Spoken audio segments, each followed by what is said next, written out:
토트넘 허스퍼가 엔지 포스테코글루 감독의 경질을 영국 현지 시간으로 6월 6일 금요일 저녁 발표한 것에 이어 다음 주 중 새 감독 인선 작업을 마무리할 것으로 알려졌습니다. 가장 유력한 신임 감독 후보는 지속적으로 거론되어 왔던 브렌트포드의 덴마크 출신 토마스 프랑크 감독인데요. 포스테코글루 감독의 경질 가능성이 대부분의 언론에 알려졌을 때 가장 먼저 경질 확정 단독 보도를 한 풋볼 인사이더의 웨인 베이시 기자가 선임 임박 단독 기사를 또 한 번 보도하면서 선빵을 치고 나왔습니다. 이탈리아 출신 파브리치오 로마노 기자는 조금은 더 신중한 입장으로 정보를 공개했는데 프랑크 감독과 토트넘 측이 공식적인 부임 협상을 진행한다라는 사실을 컨펌했습니다. 프랑크 감독의 선임 협상이 어느 단계까지 왔는지, 또 프랑크 감독이 부임한다면 손흥민 선수에게는 어떤 전술적인 역할이 주어질지, 영국 현지의 족전 보도 기사, 유료 기사, 그리고 전술 전망까지 총정리해드리도록 하겠습니다.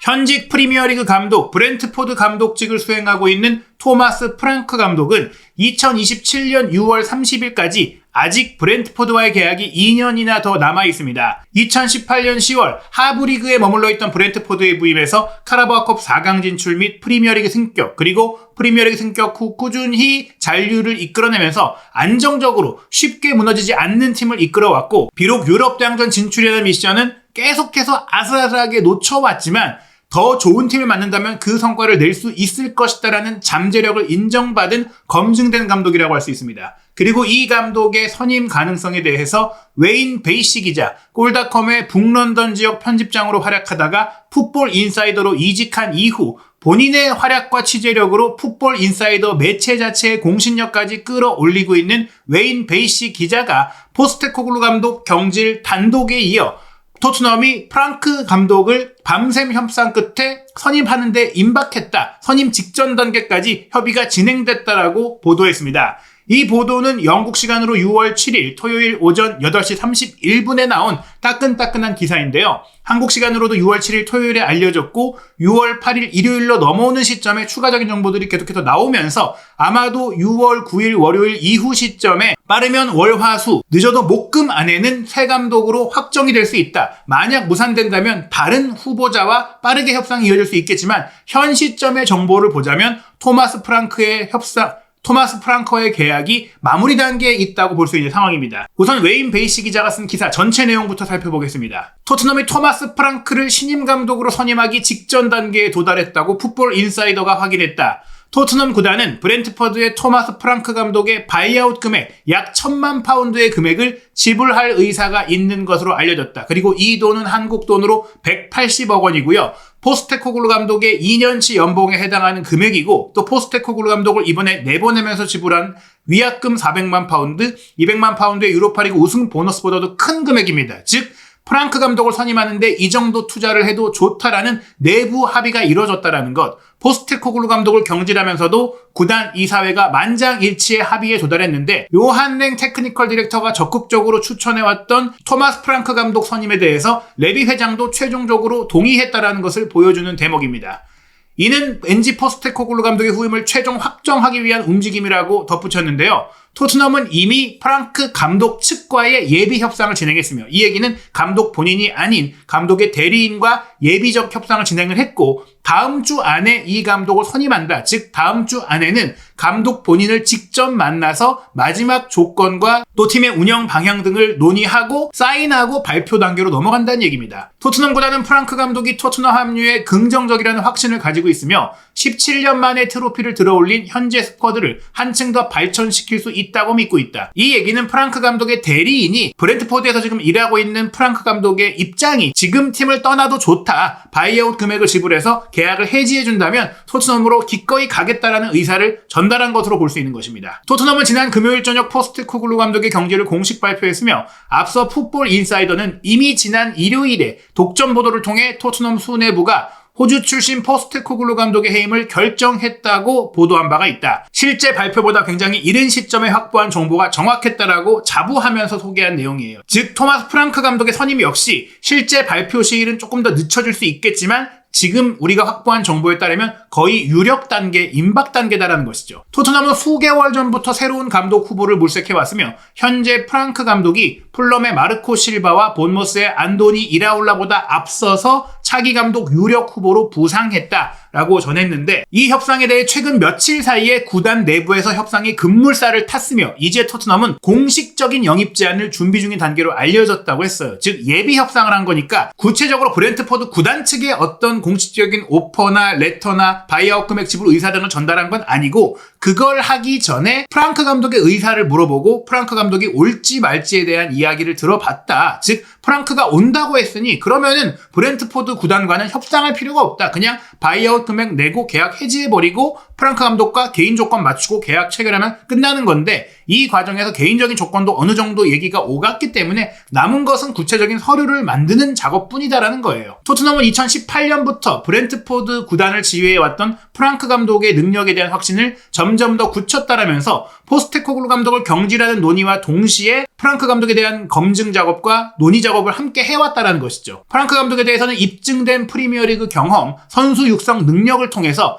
토트넘이 원하는 젊고 어린 선수들을 발전시키면서도 프리미어리그에서 안정적인 성적을 낼 수 있는 감독이라는 평가가 내려진 겁니다. 토트넘은 포스테코글루 감독 경질을 발표하면서 새로운 시즌에는 모든 대회에서 경쟁력을 갖추겠다. 즉 특정 대회를 잘하면 특정 대회를 포기하는 이런 형태가 아니라 밸런스 있게 팀을 운영하고 시즌을 운영할 수 있는 감독을 원하기 때문에 경기력에 대한 안정성을 담보할 수 있는 프랑크 감독을 선호했다라는 겁니다. 포스테코글루 감독은 지난 시즌 막판에 유로파리그에 집중하느라 프리미어리그를 등한시한 것으로 평가가 됐는데, 이것이 등한시했다기보다는 두 대회를 동시에 좋은 성과로 낼 정도의 역량이 미달했다라는 판단이 나온 것이고, 토트넘이 리그 38경기 22패를 당하면서 리그 17위의 성적에 그친 것이 경질의 중요한 요인이었기 때문에 프랑크 감독에게는 리그 순위를 안정적으로 유지하면서도 각종 컵 대회 및 챔피언스리그에서도 일정 수준 이상의 성적을 낼 것을 제시하고 요구했다는 건데요. 포르투갈의 유력 스포츠지인 해코르드 같은 경우에는 마르코 실바 감독이 유력 후보로 떠올랐다라는 보도를 했지만, 현재 저희가 파악한 바 그리고 웨인 베이시 기자의 보도를 통해 보더라도 만약 프랑크 감독의 계약이 어그러지거나 무산될 경우에 마르코 실바 감독으로 넘어갈 수는 있지만,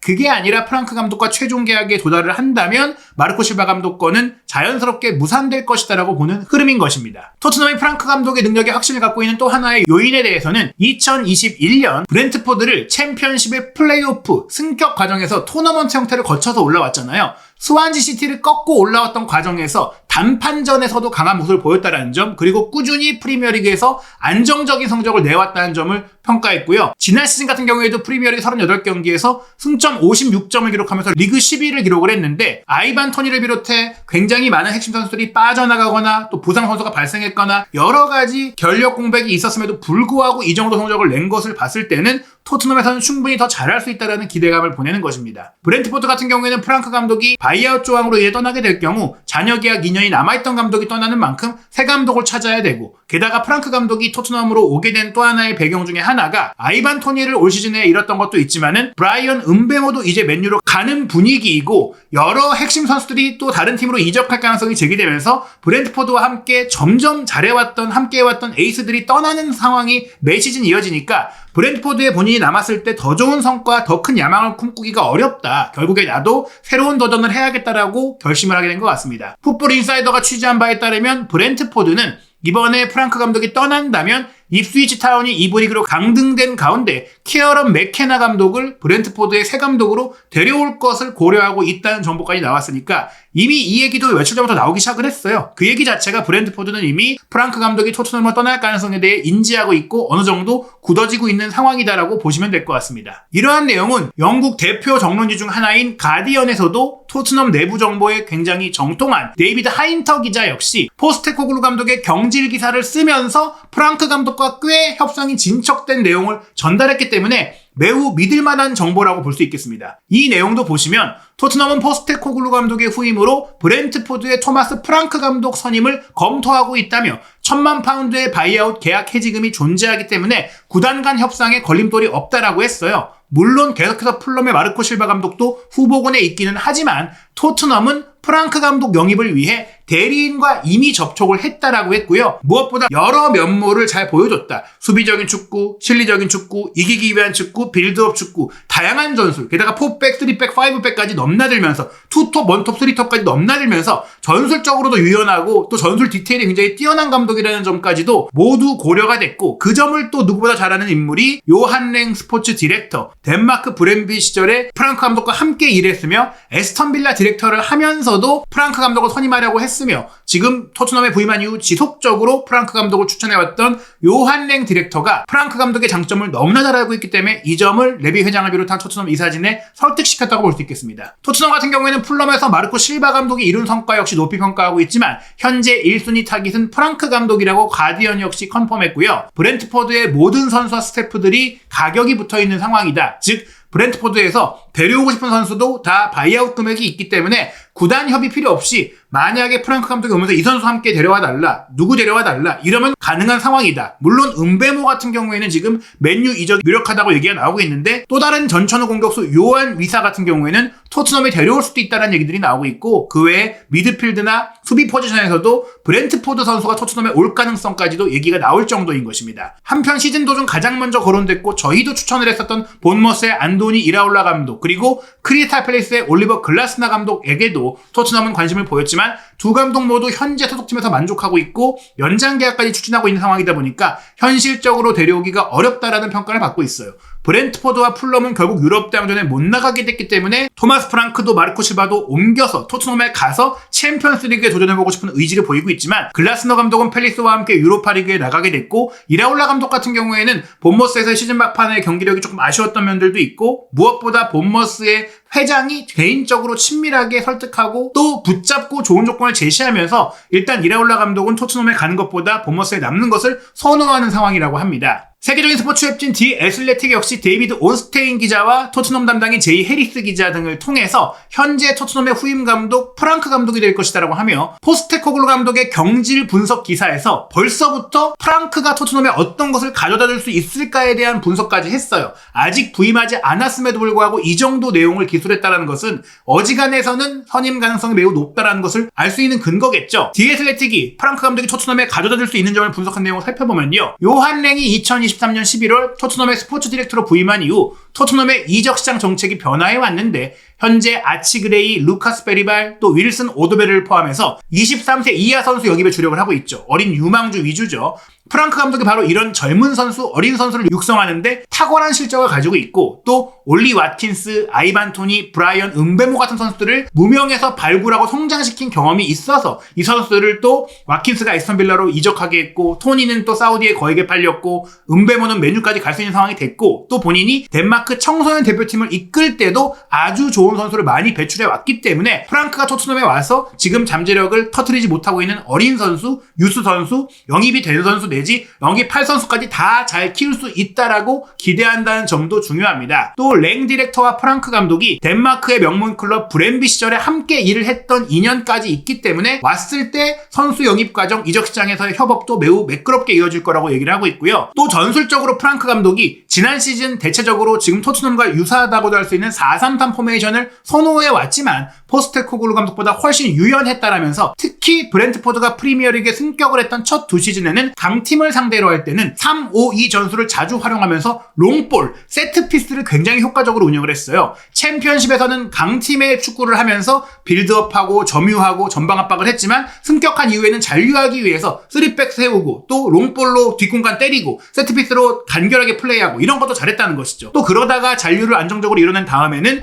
후방 빌드업을 통한 점유율 축구를 강화했고 하이라인 압박도 시도를 했고 2024-2025 시즌 같은 경우에는 공격 미드필드로 미켈 담스고를 영입한 이후 이 선수를 잘 살리고자 4-2-3-1 포메이션으로 전환해갖고 또 다른 전술을 구사했는데 이것도 잘 운영했거든요. 결국 어떤 포메이션이든지 선수를 잘 살릴 수 있는 전술을 포메이션을 바로바로 적용할 수 있는 이론가라는 겁니다. 프랑크 감독이 팀의 이익이 되기 위해서 본인의 원칙을 고집하는 게 아니라 유연하게 조정할 수 있다는 점, 즉 포스테코글루 감독과 모든 면에서 경향이 다르다는 점이 바로 프랑크 감독이 높은 평가를 받고 있는 이유인데요. 다만 프랑크 감독에게 유일한 아쉬운 점이라면 유럽 대항전에서의 경험과 성과가 적다라는 거예요. 물론 덴마크의 명문팀인 브렌비를 이끌 때는 유로파리그를 경험을 했었지만 예선 탈락을 했기 때문에 본선에 올라가 보지 못했고 토트넘에서 처음으로 챔피언스리그를 경험하는 상황은 분명히 시행착오를 가져다 줄 수 있지만 워낙 탄탄한 이론가이고 또 선수들 안에 손흥민 선수와 같은 풍부한 베테랑이 있기 때문에 이 점에 있어서 충분히 잘 헤쳐나갈 수 있다라고 보는 것 같습니다. 파브리치오 로마노 기자도 바로 현 시점 몇 시간 전에 토트넘이 며칠 안에 주요 후보인 토마스 프랑크와 직접 협상할 준비가 되어 있다라고 했어요. 사실 최근에 올랭피크 마르세유의 전 브라이튼 감독 로베르토 데체르비에게도 접근을 했고 문의했다라고 하는데 데체르비 감독은 마르세유와 함께 챔피언스리그 시즌을 보내고 싶다라는 의지를 보이면서 거절한 것으로 알려졌습니다. 토마스 프랑크 감독은 지난 시즌 브렌트포드에서 4-2-3-1을 가장 많이 썼습니다. 22경기를 4-2-3-1로 썼고 4-3-3은 지금까지의 시그니처 포메이션이었지만 8번밖에 쓰지 않았어요. 그 외에 투톱으로는 4-4-2 3번, 5-3-2 2번, 4-3-1-2 2번, 3-5-2 2번 등 꽤 많이 투톱으로도 경기를 운영을 했었고 3-4-2-1 포메이션처럼 3백을 쓰면서 원톱을 쓴 경우도 있었는데 기본적으로 진짜 9번 자원이 많지 않은 가운데 요한 위사가 풍부하게 움직이는 스코어러 원톱으로 뛰기도 했었고 위사와 은베모가 윙포워드와 스코어러 스트라이커가 무한 스위칭을 하면서 투톱으로 뛰는 형태의 경기를 또 많이 운영하기도 했었거든요. 담스고르는 처진 공격수, 공미, 측면 미드필드를 넘나들었고 샤데와 은베모를 좌우 윙으로 놓을 때는 은베모가 안으로 들어오면서 비대칭 투톱이 되고 샤데가 정통 윙어 역할을 하는 형태로도 공격을 운영을 했습니다. 현재 토트넘으로 보자면 존슨을 인사이드로 들어오는 포워드로 쓸 수 있지만 손흥민 선수에 대해서는 3톱의 윙어가 아니라 투톱 내지 이 비대칭 3톱에서의 스트라이커 역할, 세컨드 톱의 역할을 부여하면서 9.5번과 같이 본인이 전후 좌우로 자유롭게 뛰면서 저희가 바로 원하는 본인의 득점 생산력에 집중할 수 있는 역할을 충분히 맡길 수 있는 게 프랑크 감독의 전술이고 공격 패턴이라는 것이죠. 실제로 토트넘 현지 매체, 토트넘 팬미디어에서도 솔랑키와 위사가 투톱을 맡을 수 있다는 전망을 했는데 토트넘이 현재 첼시에서 자리를 잃게 된 은쿤쿠 영입 가능성이 제기되고 있는데 이 은쿤쿠 역시 세컨톱으로 뛸 때 가장 잘하는 선수이고 현재 손흥민 선수의 피지컬적인 또 나이가 들어가면서 옹익은 모습 대신 체력적으로 부상의 부담이 있는 상태에서는 이 역할이 굉장히 잘 맞을 수 있거든요. 솔랑키가 힘있게 부딪혀주고 압박해주고 연기해주고 수비를 끌어주면 손흥민 선수가 골을 넣는 그런 상황들, 요한 위사 또는 은쿵쿠의 영입이 이루어질 수 있지만 손흥민 선수가 챔피언스리그와 프리미어리그의 두 마리 속기를 잡기 위한 로테이션 더블 스쿼드가 필요한 상태에서는 당연히 투톱의 한 자리를 차지할 수 있다. 4-2-3-1로 뛸 때는 여전히 왼쪽 측면 공격수로 맡게 되겠지만 오른쪽에 오도베르나 혹은 존슨 또 다른 측면 공격수가 사이드 플레이를 그 선수가 하고 손흥민 선수가 사이드에 벌려서 폭을 만드는 게 아니라 손흥민 선수가 안으로 들어와서 골을 넣는 형태의 플레이를 할 수 있게 된다면 충분히 프랑크 감독 체제에서는 손흥민 선수가 다시금 본인의 득점력을 극대화할 수 있는 시즌을 보낼 수 있다고 기대할 수 있는 겁니다. 물론 프랑크 감독이 정말 부임을 할 것인지 또 부임했을 때 어떤 취임사를 하고 어떤 계획을 밝힐지 지켜봐야 되겠지만 현 시점에서는 포스테코글루 감독이 경질되고 프랑크 감독이 선임된 것만으로도 새로운 시즌에 대한 기대감, 손흥민 선수의 부활에 대한 기대감이 커지고 있는데요. 과연 이 웨인 베이시 기자의 보도 및 영국의 유력 매체들의 전망처럼 프랑크 감독이 토트넘의 정식 감독 부임 공식 발표가 며칠 내로 이뤄질 수 있을지 한준TV 구독, 좋아요, 알림 설정을 통해 최신 소식, 확정 소식 빠르게 확인하시고 확정되는 대로 한준TV에서는 프랑크 감독의 전술을 더욱더 디테일하게 분석한 현지 독점 정보를 통해 다시 찾아오도록 하겠습니다. 한준TV 구독, 좋아요, 알림 설정으로 빠르고 정확하게 현지 소식 확인하시기 바랍니다.